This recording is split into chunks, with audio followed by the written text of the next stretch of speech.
Olá, meu irmão, minha irmã, estamos aqui mais uma vez em porções do Evangelho.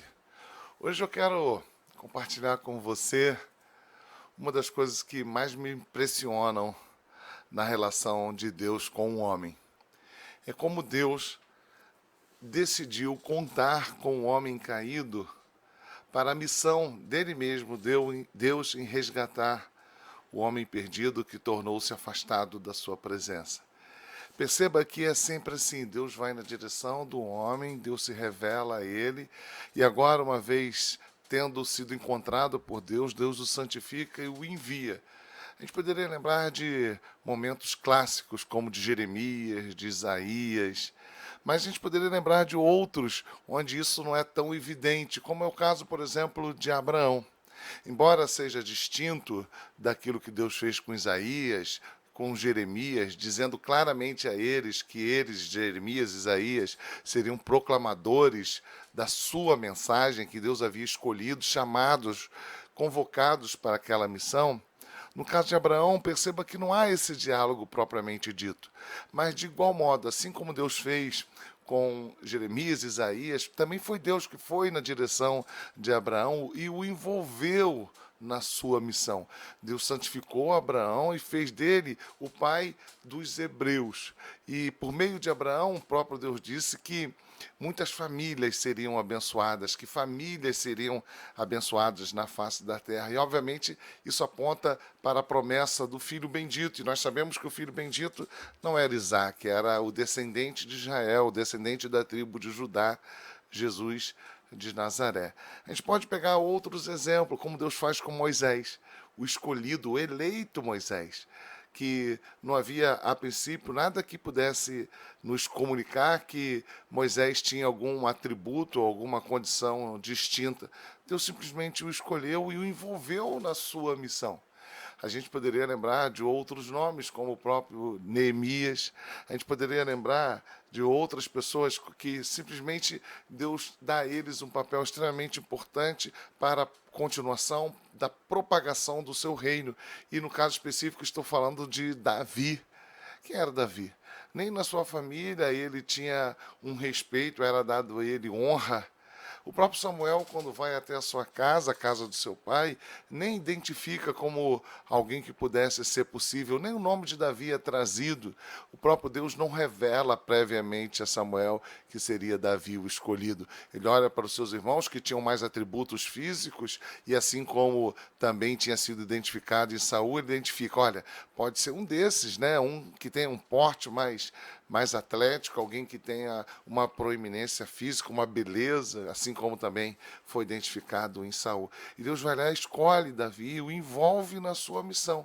Sempre assim, se você perceber, é sempre assim. Deus nos convoca, perdoa os nossos pecados, nos reconcilia, sempre por meio de Cristo Jesus, e nos envolve na sua missão, que é a propagação do Evangelho.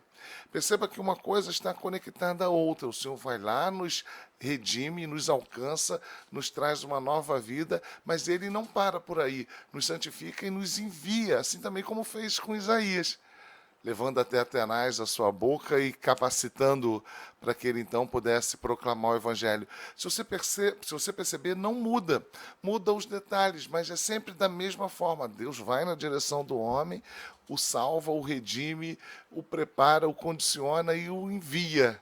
E quando eu falo em preparar e condicionar, é na verdade os mínimos as mínimas condições para que então santificado e com o mínimo de vivência na pessoa de Cristo, este homem pudesse sair para falar acerca daquilo que ele ouviu, daquilo que ele ouviu, daquilo que ele experimentou na presença do Pai por meio de Cristo Jesus. Hoje eu quero compartilhar um texto com você que já na leitura me faz lembrar de um outro texto. Quem não se lembra daquela mulher samaritana que esteve com Jesus no poço de Jacó e não resistindo depois de conversar com Jesus e sendo por ele exortado, sai lá com o seu cântaro e vai proclamar o evangelho. Algo de estranho, algo de diferente, algo de incontrolável ocorre. Eu preciso falar daquilo que eu acabei de experimentar. E o texto que eu vou ler fala disso. E ele é, para mim, um emblema para aquilo que deve ser o nosso comportamento. Não um comportamento que deve ser meramente forçoso, mecânico, mas eu estou mostrando isso para que você possa clamar, orar ao Senhor, para que isso seja uma realidade na sua vida. Não é o fazer por fazer, mas por fazer por ter a consciência de quem te encontrou e de que você agora está envolvido numa missão que é dele. Deus nos chamou para um projeto, Deus nos chamou para um exercício, Deus nos convocou para a sua missão. E você pode perceber isso que é desde sempre. A antítese disso, o contrário disso, foi o que ele fez com Caim, marcando-o para que ele não fosse morto, mas a gente vê uma descendência de pessoas que não adoravam a Deus, que tornaram-se inimigos de Deus. Isso é um emblema daqueles que estão longe e afastados de Deus. Mas Deus chama, Deus convoca estes, Deus chama e os redime. E redimindo-os, agora Deus fala, você tem um papel a cumprir. E é isso que a gente precisa compreender, que dá sentido à nossa vida.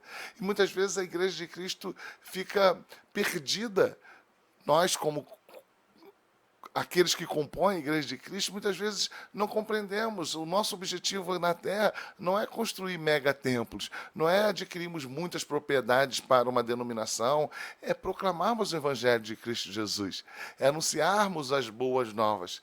E isso está no cerne da nossa existência. E se a gente não cumpre isso, é porque ou a gente ainda não compreendeu, isso não foi ensinado, ou a gente ainda está vivendo um processo de não santificação. Porque a santificação, a presença de Cristo na nossa vida, nos impulsiona a falar dele. No dia seguinte estava João outra vez na companhia de 2 de seus discípulos. E vendo Jesus passar, disse, o próprio João Batista vai dizer, eis o Cordeiro de Deus.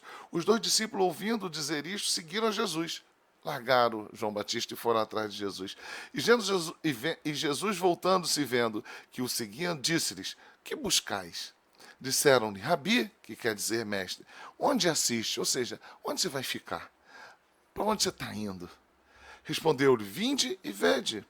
Foram, pois, e viram onde Jesus estava morando e ficaram com ele aquele dia, sendo mais ou menos a hora 10ª. Era André, o irmão de Simão Pedro, e um dos discípulos tinha ouvido o testemunho de João e seguido a Jesus. E um dos 2 discípulos que tinham ouvido o testemunho de João e seguido a Jesus. O outro discípulo provavelmente é João, o evangelista, que está escrevendo o texto.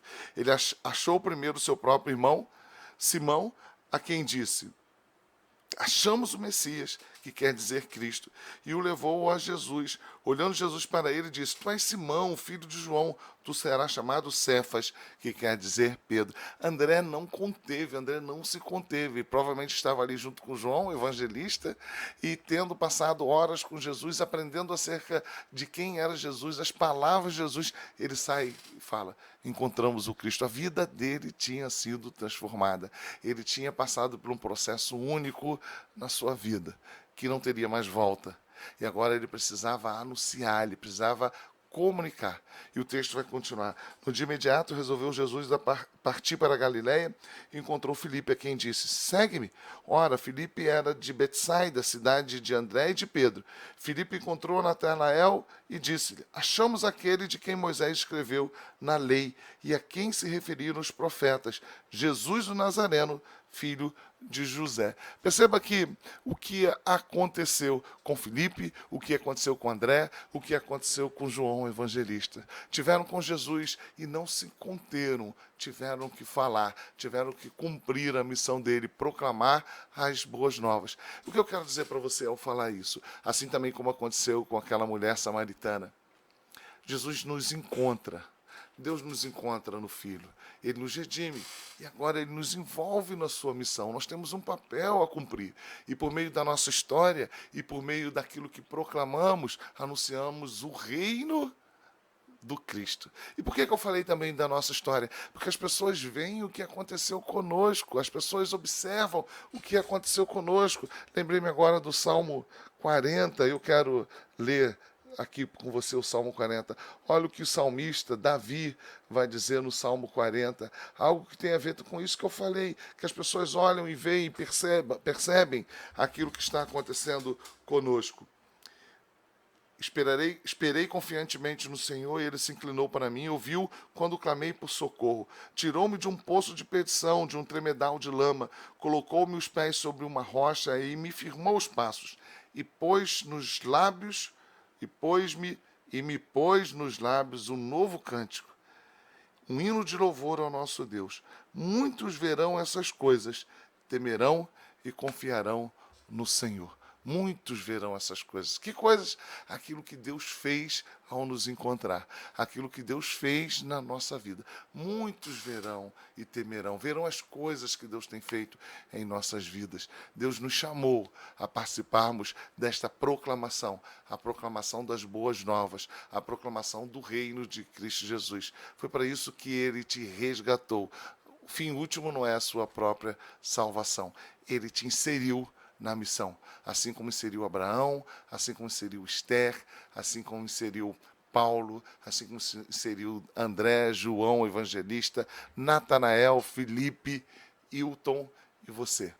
E agora ele está dizendo, você tem um papel a cumprir. E a sua vida agora não pode mais ser desconectada do reino.